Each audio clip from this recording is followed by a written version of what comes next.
Hello students, welcomes to my channel Prajapati NCERT road. Students, आज हम भी स्टार्ट करने जा रहे हैं क्लास 7th का हिस्ट्री का चैप्टर फर्स्ट, जो कि चैप्टर का नाम है ट्रेसिंग चेंजेस थ्रू 1000 ईयर्स। इसको मैं एक्सप्लेन करने से पहले एक आपको बात बताना चाहूँगा कि देखिए, हमारे शास्त्रों में कहा गया है कि अर्ध ज्ञानम भयंकरम, कि मतलब आधा ज्ञान लेना भयंकर होता है। इसलिए अगर आप मेरे वीडियो पर क्लिक कर दिए हैं तो वीडियो को पूरा देख कर जाइएगा, क्योंकि अगर आप आधा ज्ञान लेंगे तो उसके बहुत ही भयंकर खतरनाक हो सकता है आपके लिए। तो चलिए देखिए, वीडियो स्टार्ट करते हैं।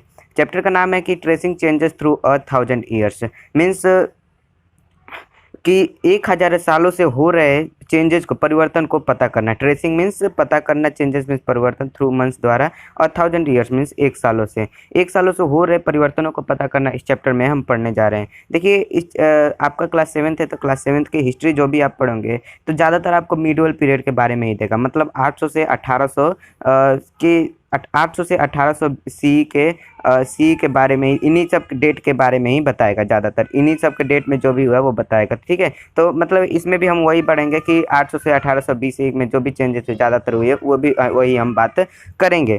तो देखिए, ये चैप्टर जो है हमारे लिए बहुत इंटरेस्टिंग हो सकता है, क्योंकि हमारे जो हम इन सब चीज़ों को पता करेंगे जो हमारे अतीत में, हमारे हिस्ट्री में जो चेंजेज हुई है, ठीक है। और क्या क्या इन्फॉर्मेशन में चेंज हुई है, कैसे मीनिंग यूज किया जाता है, कौन सा कैसा डेट यूज किया जाता था, ठीक है, कैसे वर्ड यूज किए जाते थे। तो ये बहुत इंटरेस्टिंग चैप्टर हो सकता है, तो वीडियो को अंत तक देखिएगा। साथ ही अगर आप मेरे चैनल पर नए हैं तो नीचे लाल बटन दबाकर चैनल को सब्सक्राइब करें तथा बेल आइकन को भी प्रेस करें, ताकि मेरी वीडियो की हर अपडेट आपको मिलती रहे। तो देखिए, अब पैराग्राफ से हम स्टार्ट करने जाएंगे। देखिए, इस चैप्टर का स्टार्टिंग जो है दो मैप से स्टार्ट किया गया। एक जो है फर्स्ट है जो यहाँ पर दिया पड़ा है, मैं दिखा रहा हूँ आपको, और दूसरा सेकंड मैप है जो यहाँ पर दिया पड़ा है, जो नीचे में ये आप देख रहे हैं। देखिए, जो मैप फर्स्ट है ये वाला, ये जो है एक अरब के कार्टोग्राफर मीन्स मैप बनाने वाले हैं, जिनका नाम है अल अदृशी, उनके द्वारा बनाया गया था। और नीचे वाला मैप जो है ये वाला, ये फ्रेंच के किसी कार्टोग्राफर ने बनाया है 1720 में, ठीक है। तो चलिए इनका हम ब्रीफ डिटेल में प्लीज चैप्टर स्टार्ट करते हैं। हम इनके दोनों मैप के बारे में डिटेल में जानते हैं कि इन दोनों मैप के बारे में, इन दोनों मैप में क्या डिफरेंसेस है, ठीक है। तो देखिए, दिया पड़ा है, take a look at map first and map second. Map first और मैप सेकंड को देखो। Map first was made in 1154 C by the Arab geographer Idrisi. देखिए, मैप फर्स्ट जो है ये वाला मैप जो है, मैं आपको दिखाता हूँ, ठीक है। ये वाला जो मैप है अल इदृशी, जो अरब के जियोग्राफर है, भौगोलिकार हैं, उनके द्वारा बनाया गया है, ठीक है। कब बनाया गया था? 1154 सी में बनाया गया था। This section reproduce here is a detail of the Indian subcontinent from is larger map of the world. देखिए, जो इन्होंने सेक्शन, इन विभाग को रिप्रेजेंट किया है, मीन्स इनके द्वारा बनाए गए मैप से जो मिलता है हमें क्या सूचना मिलता है, तो भारतीय उपमहाद्वीप के बारे में मिलता है, जो कि वर्ल्ड का मैप बनाया गया था, उसी का लार्जर मैप भारत का बनाया गया था, ठीक है, उसी में का दिया पड़ा है। तो देखिए, map second was made in 1720 by a French cartographer. Map second जो नीचे वाला मैप है वो जो फ्रेंच के मैप बनाने वाले व्यक्ति के द्वारा बनाया गया था 1720 में, ठीक है।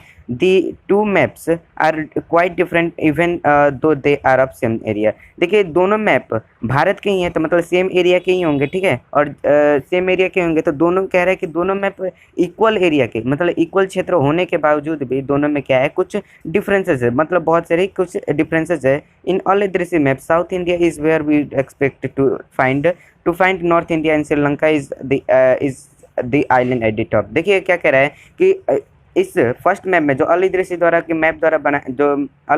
मैप बनाया गया था, इसमें हम क्या एक्सपेक्ट करेंगे, जहां हम अभी नॉर्थ देखना एक्सपेक्ट करेंगे, जो हम जहाँ पे हम संदेह करेंगे कि यहाँ पे नॉर्थ होना चाहिए, वहाँ पे अल इदृशी ने क्या रिप्रेजेंट किया है, तो वहाँ पे साउथ रिप्रेजेंट किया है। और जो श्रीलंका आइलैंड हम साउथ नीचे की तरफ देखना को संदेह करेंगे, मीन्स हम देखना चाहेंगे, उन्होंने ऊपर की तरफ दिखा रखा है, ठीक है। तो वही कह रहा है, ठीक है। तो place names are marked in Arabic, और जो अल इदृशी का मैप है उनमें प्लेस का नेम जो है अरेबिक भाषा में रिप्रेजेंट किया गया है। And there are some well known names like Kanauj in Uttar Pradesh spelled in the map as Kanauj. देखिए, जो अल इदृशी का मैप है जो अरेबी भाषा में लिखा गया, उनमें जो वर्ड है और कुछ हमारे जाने पहचाने नाम भी उसमें दिए गए हैं, जैसे कनौज जो कि उत्तर प्रदेश में पड़ता है, और मैप में कैसे स्पेल्ड किया गया था, मतलब कैसे लिखा गया था, कनौज से लिखा गया है, ठीक है। अब मैप सेकंड की बात करें। Map second was made nearly 600 years after the first map, during which time information about the sub continent has has changed considerably. देखिए मैप सेकंड जो फ्रेंच कार्टोग्राफर द्वारा मैप बनाया गया था 1720 में, वो मैप फर्स्ट के बनाने से 600 साल बाद बनाया गया था। मतलब 1100 ऐसे ही क्लियर गया कि मैप फर्स्ट कब बनाया गया था तो 1154 में, और मैप सेकंड कब बनाया गया था तो 1720 में, मीन्स 600 साल का डिफरेंस आ रहा है। तो मैप सेकंड जो है मैप फर्स्ट से 600 साल बनाया गया था, ठीक है। जब तक जिसके दौरान जो है सूचना का समय का सूचना जो है बहुत ही चेंज हो चुका है, मतलब बहुत ही चेंज हो चुका था, मतलब थोड़ी थोड़ी मॉडर्न सी आ रही थी, मॉडर्न टाइम आ रहा था तो थोड़ी सी चेंजेस आ रही थी, ठीक है। This map seems more familiar to us and the coastal region particular are surprising detailed. देखिए जो ये मैप जो है मैप सेकंड जो है जो फ्रेंच कार्टोग्राफर द्वारा बनाया गया है, ये जो मैप जो है हमारे से कुछ पहचानने योग्य लग रहा है। मतलब हम जो है समथिंग इज जो हमारा आपका मैप जो आता है कुछ ऐसा ही दिखाई देता है, और जो इसमें जो है जो कोस्टल एरियाज दिए गए हैं उसे भी हम उसको भी डिटेल में दिया गया है, ठीक है। This map was used by the European sailors and merchants on their voyage, see chapter 6, but look at the areas inland. देखिए ये जो मैप है जो 1720 में फ्रेंच कार्टोग्राफर द्वारा मैप जो बनाया गया था, ये यूरोपियन सेलर्स जो समुद्र से होते हुए आ रहे थे, और जो मर्चेंट व्यापारी थे जो अपनी यात्रा के दौरान किया करते थे, ठीक है। तो अब चलो इनके अंदर जो मैप सेकंड है इनके अंदर थोड़ा सा ध्यान दो, ठीक है। देखिए कुछ यहाँ पर क्वेश्चन टाइप का बना के बॉक्स दिया पड़ा है। Are they as detailed as those on the coast. देखिए क्या वो ऐसे डिटेल्ड किए गए हैं जो आपके कोस्ट से हैं। Follow the course of the river Ganga and see how it is shown. In river Ganga का जो कोर्स है मीन्स किनारा जो है उसको फॉलो करो और देखो कि कैसी ये सोन दिखाया गया है। Why do you think there is difference in the level of detail and accuracy between the coastal and the inland areas in this map. तो तुम क्यों सोचते हो कि इनके जो डिफरेंस है मीन्स आपके मैप और मैप सेकंड जो बनाया गया फ्रेंच कार्टोग्राफर द्वारा उसमें कुछ डिफरेंसेस है। तो आप इसको पता कर लीजिए। मोबाइल में तो क्लियर आपको नहीं दिखाई दे रहा होगा, लेकिन आपको बुक से पता कर लीजिएगा, थोड़ा सा डिफरेंस तो आ ही जाएगा, ठीक है। देखिए अभी है कि equally important is the fact that the science of cartography deferred into periods. देखिए क्या कह रहा है कि इक्वली इंपॉर्टेंट ये फैक्ट जो है हम दोनों के लिए महत्वपूर्ण है, मीन्स दोनों के लिए बराबर उतना ही महत्वपूर्ण है कि जो कार्टोग्राफी का साइंस है मीन्स जो मैप बनाने की कला है वो दो पीरियड में क्या है डिफरेंट है। मीन्स 1154 में कुछ अलग ही तरह की साइंस थी मैप बनाने का, और 1720 में आते थे कुछ अलग ही चेंजेस आ गए, ठीक है। When historians read documents map and text from the past they have to be sensitive to the different backgrounds the context in which information about the past was produce. देखिए अब अगर बात करेंगे तो इन दोनों के मैप देने का क्या मतलब था। इन दोनों के मैप देने का यही मतलब हुआ है, देने का बुक में दिखाने का यही मतलब था कि ये बताना चाहता था कि समय के अकॉर्डिंग जो है हमारी सूचना और बहुत सारी चीज़ें चेंज होती रहती थी। तो मतलब अगर चेंजेस आती रहती है कोई भी सेम चीज़, अगर मान लीजिए वही हम 1154 में देख रहे हैं तो कुछ अलग ही चीज़ है, और 1720 में देख रहे हैं तो कुछ अलग ही चीज़ है, मीन्स चेंजिंग आ रही है, कोई एक्यूरेसी नहीं है। तो ऐसे क्या है कि हिस्टोरियंस जो हिस्ट्री की अध्ययन करते हैं, हिस्ट्री के बारे में सब कुछ पता करते हैं, उनको क्या होती है कि बहुत ही परेशानी होती है। तो वही कह रहा है कि इनको बहुत ही परेशानी होती है, इसलिए उन्हें बहुत ही केयरफुली रीड करना पड़ता है उन डॉक्यूमेंट्स को, उन मैप्स को, और जो कि पास्ट के बारे में उन्हें बताती है, और उन संदर्भ को जो भी उनको कुछ मिलता है उनके बारे में सब बढ़िया से अध्ययन करना पड़ता है, ठीक है। In which information about the past world, जिसमें कि उनको पास्ट के बारे में इन्फॉर्मेशन मिलती है। तो आशा करता हूँ बच्चों ये वाला पैराग्राफ आपको समझ में आया होगा। चलिए अब न्यू टॉपिक पे चलते हैं, न्यू एंड ओल्ड टर्मिनोलॉजीज। देखिए नया और पुराना शब्दावली मीन्स शब्द में क्या चेंजेस आए। मैप में तो हमने देख लिया कि कितना चेंजेस आया है, अब देखेंगे कि शब्दों का यूज, जो शब्द यूज किए जाते थे, वर्ड यूज किए जाते थे, उनके मीनिंग में, उनके रीडिंग स्किल में उनको कैसे किस तौर पे यूज किया जाता है, उन वर्ड्स को कैसे चेंजेस आई उनके बारे में पढ़ते हैं, ठीक है। तो देखिए स्टार्ट करते हैं। If the context in which information is produce changes with time, what about language and meanings. देखिए जो संदर्भ हम मिलते हैं, जो भी हमें बुक मिलता है, अगर वो समय के अकॉर्डिंग चेंज होते रहते हैं तो लैंग्वेज, भाषा और उनके मीनिंग, उनके अर्थ का क्या मतलब है। मतलब कह रहा है कि अगर मान लीजिए सब चीज़ समय के अकॉर्डिंग चेंज होता रहता है तो कुछ उसमें भाषाओं और अर्थ का भी तो चेंज आते होंगे, तो उनका क्या मतलब है, उनके बारे में क्या है, उनका अध्ययन करते हैं, ठीक है। Historical records exist in a variety of language which have change considerably over the years. देखिए हिस्टोरिकल रिकॉर्ड्स है जो अभी मिलते हैं हमें अलग अलग लैंग्वेजेस में मिलते हैं, और जो कि ईयर के अकॉर्डिंग जो है चेंजेज होती रहती हैं। देखिए आपने क्लास 6 का, अगर आपने क्लास 6 का वीडियो देखा होगा मेरा चैप्टर फर्स्ट का हिस्ट्री का, तो उसमें मैंने बताया था कि कैसे कुछ उसमें ग्रीक का आपको भाषा, उसमें मैंने बताया था कि ग्रीक का कुछ ऐसा हिस्टोरियंस के स्कॉलर्स को मिला था, हिस्ट्री के स्कॉलर्स को, जो कि उनके लिए डिफिकल्ट था कुछ पढ़ना, ठीक है। तो उसमें मैंने दिखाया था कि स्क्रिप्ट का कैसे चेंजेस आया था, ठीक है, उसमें मैंने बताया था। तो अगर आप वो वीडियो देखना चाहिए तो उसका लिंक डिस्क्रिप्शन में मिल जाएगा, आप वहाँ से जाकर देख सकते हैं, ठीक है। तो यही कह रहा है कि समय के अकॉर्डिंग जो है वो सब क्या होते हैं, लैंग्वेज और कुछ इन्फॉर्मेशन सूचनाओं में क्या होती है, चेंजेज आती है, ठीक है। Medieval person for example is different from modern person. देखिए एग्जांपल अगर उदाहरण के तौर पर देखें तो मेडुअल पर्सन, जो मेडुअल पर्सियन थे, मेडुअल मीन्स मध्यकालीन, जो पर्सियन थे, जो मध्यकालीन पर्सियन आए थे, वो मॉडर्न पर्सन से क्या थे, अलग थे, ठीक है। The difference is not just with regard to grammar and vocabulary, the meanings of the word also change over time. देखिए जो ये डिफरेंसेस मिले केवल ग्रामर और शब्दकोश से, केवल उनके ग्रामर और शब्दकोश से डिफरेंसेस नहीं मिले, लेकिन वर्ड्स के मीनिंग, मतलब में भी मतलब कभी समय के अकॉर्डिंग चेंज होता रहा। देखिए यहाँ पे एग्जांपल दिया है कुछ, अब एग्जांपल देखते हैं, और एग्जांपल को मैं बताऊंगा कि इसके बारे में क्या बताना चाहता था एग्जांपल देकर, और क्यों हमें एग्जांपल दिया गया, ठीक है। तो चलिए इसको पहले पढ़ लेते हैं हम। देखिए take the term Hindustan for example. उदाहरण के तौर पर हिंदुस्तान टर्म लो, मीन्स शब्द लो, जो कि हमारा देश का नाम है, इंडिया का नाम, हम हिंदुस्तान से भी जानते हैं, ठीक है। Today we understand it as India the modern nation state. Hindustan word का हम आज किसके लिए प्रयोग करते हैं, तो हमारे देश, अपने देश इंडिया के लिए प्रयोग करते हैं, जो कि एक अब का जो है एक मॉडर्न मीन्स आधुनिक एक राष्ट्रीय देश है, ठीक है, राष्ट्रीय देश है, मतलब एक ऐसा देश है जहाँ डेमोक्रेसी आ चुकी है।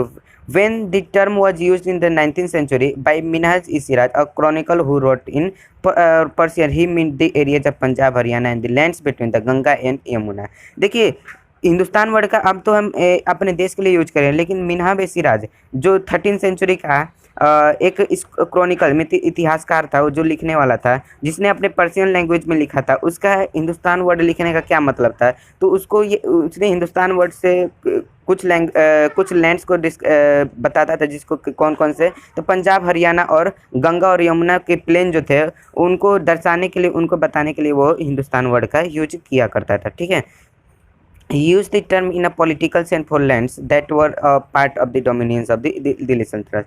और इस हिंदुस्तान वर्ड का राजनीतिक तौर पे वह किसके लिए प्रयोग किया, राजनीतिक तौर पे वह जो है जितने भी दिल्ली सल्तनत में, मतलब उस समय जब 13th सेंचुरी में दिल्ली सल्तनत का काल चल रहा था, ठीक है, 1526 तक दिल्ली सल्तनत चली थी हमारी, मतलब लगभग 16वीं शताब्दी तक दिल्ली सल्तनत चली थी। तो उस समय जो है हिंदुस्तान वर्ड का किसके लिए यूज किया जाता था, तब अगर राजनीतिक तौर पर देखें तो जितने भी दिल्ली सल्तनत के अंडर में जो राज्य थे, उनके लिए क्या यूज करता था, तो हिंदुस्तान वर्ड यूज किया जाता था। The area included in this shifted with extent of the Delhi sultanate, but the time never included the south India within it. देखिए जो इस हिंदुस्तान वर्ड जो है, जैसे जैसे दिल्ली सल्तनत जो है अपना शासन बढ़ाते थे, तो वैसे वैसे इस नाम का जो है क्षेत्र भी बढ़ता गया, मतलब इस नाम को जो है जितना भी दिल्ली सल्तनत के क्षेत्र, जितने भी दिल्ली सल्तनत के राजा हुए, जैसे जैसे वो क्षेत्र बढ़ाता गया, मीन्स इनका नाम भी उन क्षेत्र में पड़ता गया हिंदुस्तान नाम, लेकिन कभी भी जो है साउथ इंडिया के लिए हिंदुस्तान नाम का यूज नहीं किया गया, ठीक है। By contrast, in the early 16th century, Babur used Hindustan to describe the geography, the fauna and the culture of the inhabitants of the subcontinent। लेकिन देखिए अगर इसके विरुद्ध में देखें तो बाबर जो है, जब बाबर 1526 में शासक बना, जब मुगल काल का स्टार्ट हुआ था, तो उसने जो है उसने हिंदुस्तान वर्ड का किसके लिए यूज किया, तो हिंदुस्तान वर्ड का इंडिया का जियोग्राफी में क्षेत्र बताने के लिए यूज किया, ठीक है। वहाँ का फौना मीन्स एनिमल्स को दर्शाने के लिए किया, और culture of the of the subcontinent, और इस महाद्वीप के रहने वाले के कल्चर, उनके संस्कृति के एक्सप्लेन करने के लिए उसने हिंदुस्तान वर्ड का यूज किया। किसने यूज किया, तो बाबर ने यूज किया। As we will see later in the chapter, this was somewhat similar to the way 14th century poet Amir Khusrau use the word Hind. देखिए हम आगे चल के इस चैप्टर में देखेंगे कि हिंदुस्तान वर्ड का जैसे बाबर ने यूज किया सब जियोग्राफी, फ्लोरा, फौना को दिखाने के लिए, ऐसे ये पूरा उसके सिमिलर था, मीन्स उसके जैसे सदृश था, उसके समान था, जैसा कि अमीर खुसराव ने हिंद वर्ड का यूज किया था, ठीक है। While the idea of geographical and cultural entity like India did exist, the term Hindustan not carry the political and national meanings which which we associate with it today. While the idea of geographical and cultural entity like India did exist, लेकिन India में जैसे cultural और geographical का जो entity है means culture और जैसे geography जो है जियोग्राफी का आइडिया एग्जिस्ट करता था, the term Hindustan did not carry the political and national meanings which we associate with it today. लेकिन कभी भी हिंदुस्तान वर्ड का जो है पॉलिटिकल और राजनीतिक और राष्ट्रीय तौर पे राष्ट्रीय अर्थ में कभी भी यूज नहीं किया गया, जैसा कि आज हम हिंदुस्तान वर्ड का व्यापक रूप में यूज करते हैं, मीन्स पूरे देश को बताने के लिए हम यूज करते हैं। ठीक है, historians have to be careful about the terms they use because they mean different things in the past. historians जो इतिहासकार है इन सब ऐसे वर्ड्स को बहुत ही ध्यान गहराई पे जाना पड़ता है, बहुत ही ध्यान से इनका अध्ययन करना पड़ता है, क्योंकि इनका जो है हमारे अतीत में हमारे बीते हुए समय में अलग अलग मीनिंग हो सकता है। देखिए, take for example a simple term foreigner, it is use today to mean someone who is not an Indian. देखिए, एग्जाम्पल के तौर पर अब एक और वर्ड ले लाया जो कि क्या है, वर्ड है फॉरेनर, जिसको हम हिंदी में विदेशी कहते हैं। और इस किसके लिए यूज किया जाता है, आज के तौर पे हम देखें, आज के दौर में देखें तो हिंदुस्तान वर्ड जो है उनके लिए यूज किया जाता है, तो इंडियन नहीं है, मीन्स जो विदेशी है दूसरे देश का है उसके लिए हम फॉरेनर वर्ड यूज करते हैं। In the medieval period, a foreigner was any stranger who appeared, say, in a given village, someone who was not a part of the society or culture. देखिए, मध्यकालीन भारत में मध्यकालीन जब समय चल रहा था तो फॉरेनर वर्ड का किस मीनिंग में किस तौर पे यूज किया जाता था, तो उसके लिए यूज किया जाता था, उस अजनबी के लिए यूज किया जाता था जो कि एक किसी भी पार्टिकुलर, मान लीजिए मैं उस विलेज में रह रहा हूँ और उस विलेज में एक कोई आदमी आया जो कि उस विलेज का, उस कल्चर का, मेरे समाज का और मेरे संस्कृति का वो पार्ट नहीं है और कहीं से भी आया हो, मेरे देश का ही क्यों ना हो, मेरे वो विलेज में आया हो, तो मैं उसके लिए उसको दर्शाने के लिए मैं कौन सा वर्ड यूज करूंगा मिडिवल पीरियड के समय में, तो फॉरेनर वर्ड यूज करूंगा। लेकिन आज के समय में फॉरेनर वर्ड किसके लिए यूज किया जाता है, तो कोई भी व्यक्ति जो हमारे देश का नहीं है, मीन्स इंडिया का नहीं है, उसके लिए हम क्या यूज करते हैं, तो फॉरेनर वर्ड यूज करते हैं। ठीक है, in Hindi the term pardesi might be use to describe such a person and in person ajnabi. देखिए, हिंदी में हम हिंदी में ऐसे पर्सन को, मतलब जो हमारे विलेज हमारे सोसाइटी का पार्ट नहीं है, कहीं से आ गया, मिडिवल पीरियड में हम रह रहे हैं और वो कहीं से आ गया, तो वैसे पर्सन को डिस्क्राइब करने के लिए कौन से यूज करते हैं, तो परदेसी यूज करते हैं। और पर्सियन में अगर हम कहें तो अजनबी यूज करते हैं। ठीक है, a city dweller therefore might have regarded a foreign dweller as a foreigner. City dweller एक शहर का निवासी, देयरफॉर इसलिए might have regarded a forest dweller as a foreigner.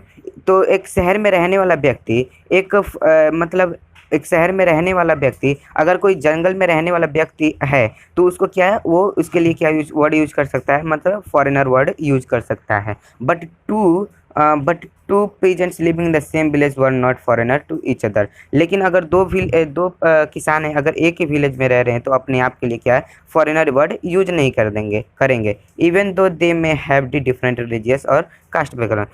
यहाँ तक कि अगर उनका कास्ट अलग अलग धर्म से अलग अलग जाति से हैं, फिर भी वो अपने लिए अगर सेम विलेज में रह रहे हैं, ठीक है, और सेम सोसाइटी के हैं, तो अपने लिए कभी भी फॉरेनर वर्ड यूज नहीं करते हैं। लेकिन अगर मान लीजिए अगर एक व्यक्ति शहर में रह रहा है और वो एक शहर में रह रहा है और उसकी जो है किसी ऐसे व्यक्ति से मुलाकात है जो उसे नहीं जानता और वो कहाँ का हो, मतलब वो जंगल में रहता, तो शहर वाला व्यक्ति जंगल वाले व्यक्ति के लिए क्या वर्ड यूज करता था, तो फॉरेनर वर्ड यूज करता था। तो देखिए, इन सारे एग्जांपल्स को देने का क्या मतलब था, इन सारे एग्जांपल्स को देने का, हिंदुस्तान वर्ड के एग्जांपल्स को देने का, फॉरेनर वर्ड के एग्जांपल्स को देने का यही मतलब था बुक का, कि हमें यह बताना चाहता था कि कैसे शब्द का मीनिंग भी जो है समय के अकॉर्डिंग क्या होता था, चेंज होता रहता है। समय के अकॉर्डिंग क्या हुआ, चेंज हुआ। तो इसलिए हमारे हिस्टोरियंस को जो है इन सब को बताने के लिए बहुत ही डिफ़िकल्टी होती है, फिर भी वो हमारे लिए, इसलिए उन्हें जो है बहुत ही केयरफुली, मतलब बहुत ही सावधानीपूर्वक इन सब का अध्ययन करना पड़ता है और हमारे सामने वो प्रकट करते हैं इन सारे वर्ड को, और व्यापक तौर पे हम प्रकट करते हैं, उनका पूरा मीनिंग बताते हैं कि कैसे ये चेंजेस होता रहता था और अब कैसे अब इसको यूज करते हैं। तो बच्चों, आशा करता हूँ आपको ये वीडियो बहुत ही अच्छा लगा होगा और पूरा ये टॉपिक समझ में आएगा। अगले पार्ट में मिलेंगे तो हम बात करेंगे historians and their sources, means इतिहासकार और उनका स्रोत, मीन्स कहाँ से उनको मिलता है स्रोत, तो इन सब के जानकारी के लिए। ठीक है, तो अगर वीडियो अच्छा लगा हो तो लाइक कीजिए, शेयर कीजिए, कमेंट कीजिए, और अगर आप मेरे चैनल पे नए हैं तो नीचे लाल बटन दबाकर मेरे चैनल को सब्सक्राइब करें तथा बेल आइकन को भी प्रेस करें ताकि मेरी वीडियो की हर अपडेट आपको मिलती रहे। तो मिलेंगे अगली वीडियो में, तब तक के लिए जय हिंद, जय भारत।